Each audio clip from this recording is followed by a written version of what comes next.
हे गाईज, तर आपण ट्रॅव्हल करत आहोत अक्कलकोटवरून पंढरपूरसाठी. तर आपल्याला अक्कलकोट ते सोलापूर आधी बस पकडली, त्याच्यानंतर आपण सोलापूर ते पंढरपूर बस पकडली. पंढरपूरला पोहोचल्यावर चंद्रभागेत आम्ही स्नान करून त्यात दिवे सोडले. नंतर आम्ही अन्न चतुर्थी जेवणाचा लाभ घेतला.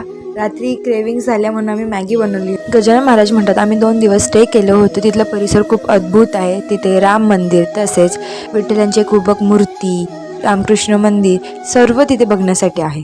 मम्मी, हिमांगी, आम्ही जातो आहे पंढरपूरच्या विठ्ठलाचे दर्शन करण्यासाठी.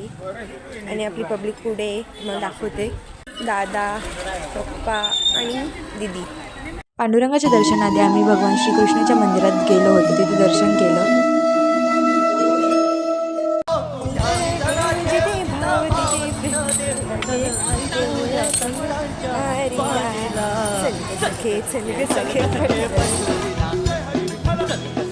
विठ्ठलासाठी तुळशीचा हार आणि रुक्माईसाठी फुलांचा हार घेऊन आम्ही दर्शनासाठी गेलो. तर मंडळी, तुम्ही लाईन बघू शकता किती लाईन लागलेली आहे अक्षरशः. तर आम्हाला अंदाजे 2 ते 3 तास दर्शनासाठी लागतीलच.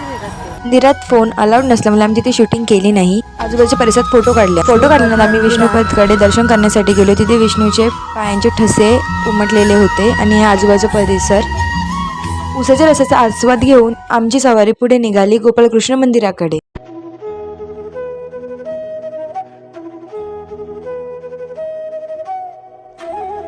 गोपालकृष्ण मंदिरातून सर्व दर्शन करून झाल्यानंतर आम्ही गेलो संत तनपुरी महाराज समाधी मंदिरात. तिथे 12 ज्योतिर्लिंग तसेच विविध प्रकारचे देवदेवतांचे हुबेहूब मूर्त्या साकारलेल्या गेल्या होत्या.